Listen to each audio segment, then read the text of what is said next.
Thank you so much for coming to participate in this presentation and talk. As I was introduced, I'm a gender historian by training.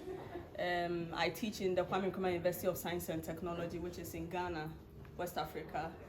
And my specialization is mainly on gender and student activism in the post-colonial era. And so I'll begin by talking about how I came into this topic and into this research. Last year was the celebration of the 150 years since the Sub-Saharan War occurred.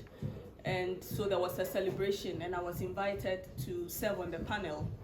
And I decided to look at women and war because I had come across a statement which had been made by a 19th century Queen Mother in Asante. So she mentioned that I am a woman, but I will fight the governor with my left hand. So when I found that statement, I was a bit intrigued because one, she's talking about her sex as a woman or her gender as a woman, and she's talking about fighting the governor with her left hand. A few minutes ago, my brother and I were discussing with another woman who is a southpaw of how the society discriminates against people who are left-handed and how the society sometimes prevents them from also exercising their rights with their left hand and also being inclusive and making sure that doors and all other things are inclusive to women or people with their who are left-handed. And so I asked myself, in Akan, we have a proverb which says that Oba tutua etrebema dem, or Oba tu etudra etrebema dem, which simply means that if a woman buys or throws a gun, it rests in the room of a man. So I was just opposing these two, that I would fight the governor with my left hand, as opposed to the fact that when a woman buys a gun, it rests in the room of a man, meaning the woman usually relies on the man when it comes to anything which has to do with fighting. And so I decided to research a bit more into it.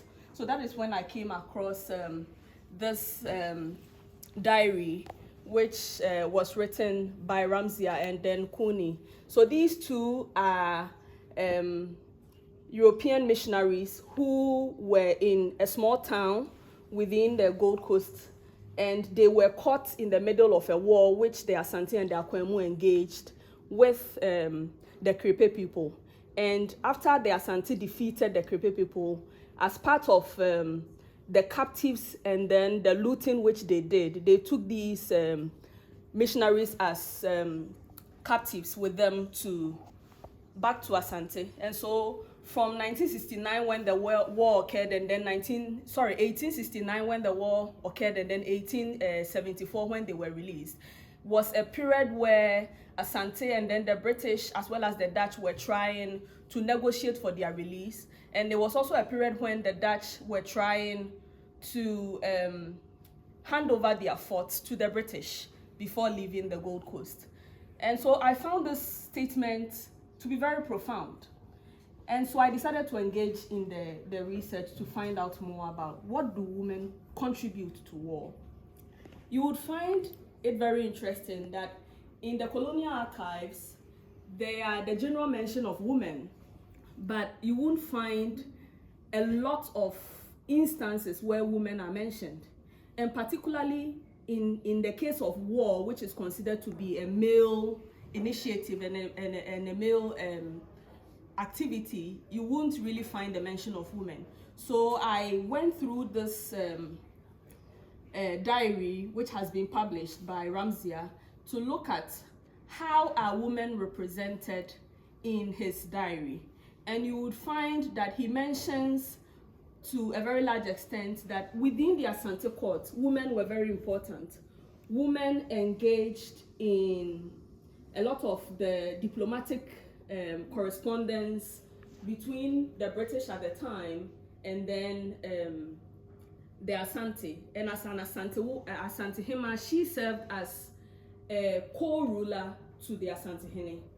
And one important woman who, especially the woman who made this statement, is Efia Kobi. So Efia Kobi, as a queen mother, at the time made very instrumental suggestions as to how to prevent war with the Asante in the 1870s. So you would find, for instance, a statement made here that from the olden times, it has been seen that God fights for the Ashanti if the war is a just one. This one is an unjust war. The Europeans begged for the imprisoned white men. They were told to wait until Edubofor returned. Edubofor came back, then they said they wanted money. The money was offered and weighed. However, they still went ahead to engage in the war. How can this war be justified? So this was Ramsey reporting on the perspective which Efiakobi presented in terms of the dialogue as to whether to engage in the war or not. And this is the 1874 war in which Asante was defeated. When you look at the 19th century, you realize that it was a period where Asante was expanding its territories and therefore was engaging in a lot of wars. It was also a period when the British jurisdiction and influence on the coast expanded, because these coastal states, in an attempt to ward off the Asante and to maintain their independence, sought to engage in treaties with the British. And one of them is the 1844 bond, which was signed between the Fanti chiefs and then the British. So I use this as a pretext and then look at the various documents which can be found in the Bodleian library. And I must say that I didn't find too much documents which talk about ways in which women contribute to war. So the thing about researching on women using the colonial archives is that it is very possible not to really find the mention of women, or at least the mention of the contributions which they bring to the table, because to a very large extent these colonial officers dealt with the African men more than they did with the African women. But you would also find interesting mention of women, and especially the mention of some of the unique roles which women played. So one of the things which Ramsey mentions is that in the period leading to the 1874 war, women in Asante engaged in what is known as the momome. So the momome is a form of spiritual battle or a spiritual enchantment. Generally, women were not allowed to engage in war because of the perception that, especially when it comes to childbearing women, because of the traditional beliefs attached to menstruation and all that, it was believed that they were spiritually unclean to engage in war. But Ramsey mentions ways in which the women engage in spiritual warfare through chanting, through going up and down the street, singing all manner of spiritual songs as a way of diffusing the power of the enemy. And so this becomes a very important pretext to understand ways in which women contributed to the colonial society, irrespective of the fact that their names or their contributions were not explicitly mentioned in the colonial archives. Then we also find in these documents instances of women who distinguished themselves. So when you look at the documents here, one of it is by which one? You must point out. This here is by Archibald. So he talks about his encounter with the Asante from 1874, after the war occurred. So he writes a lot of correspondence with his wife, right? Writing letters on what was happening in the Gold Coast, their preparation to make sure that the Asante are subdued and all that. So in there you find a few mention of his encounter with women in the Gold Coast. So it's important that as much as there may not be explicit mention of women's contribution in ways that history seeks to tell it, it's also important to look at other ways in which women are mentioned, and then to also look at how else can the stories of women be told. So in African history, we use a lot of oral interviews.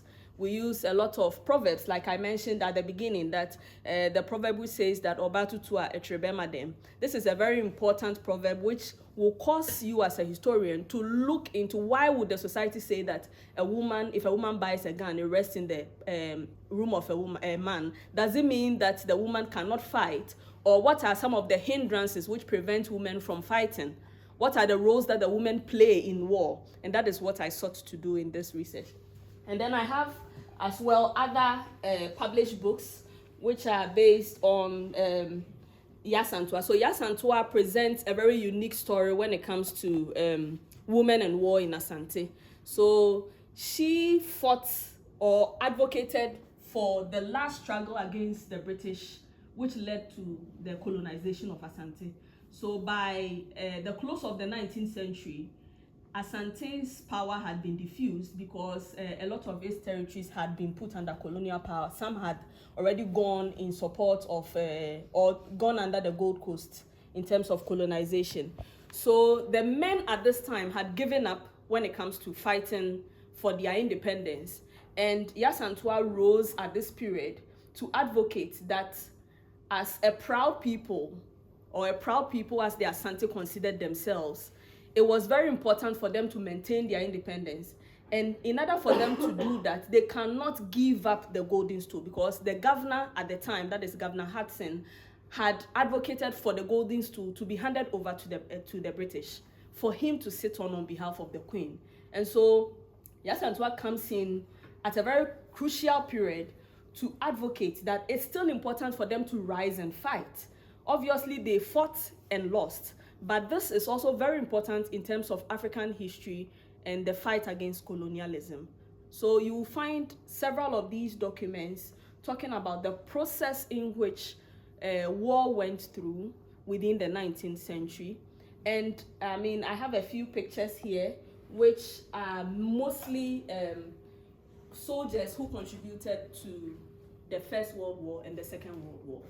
And because of the fact that I didn't entirely find evidence of women's contribution to war, with the exception of these diaries and these published books, I also decided to record ways in which the colonial powers appropriated war after colonialism, or in the period of colonialism. How the West African Frontier Force, which had been formed in the 19th century to fight off, for instance, the Asante, how were the Asante eventually incorporated into the West African Frontier Force, and how did Asante contribute to the First World War? So that is it will eventually be an extension of my project from here, through the resources which I was able to get from the Bodleian Library, to look at ways in which Asante have contributed to global war politics, and specifically the First and the Second World War. Thank you very much. Can you say one word on what this is? Yeah, so this document here is a memoir by Ian Bruce. So Ian Bruce is a British soldier who had written a memoir on his encounter in the Gold Coast. And it was written in 1881, after the Asante had been defeated in the Sagranti War. So this section, for instance, talks about the period that he ended his service in the Gold Coast and was leaving. He talks about his fond memories which he had gotten from the Gold Coast, and ways in which he would remember the Gold Coast. So that is why I included this. And this? So this is letters, as I mentioned earlier, letters by Archibald, who wrote letters to his wife, giving her clear details on his encounter, and also letters with other brigadiers in England, talking about the war preparations and encounter which they had with the people of the Gold Coast. And this here is a map of Asante, which shows the 19th century Asante and all that. Yeah. Thank you. Thank you. So you can come in.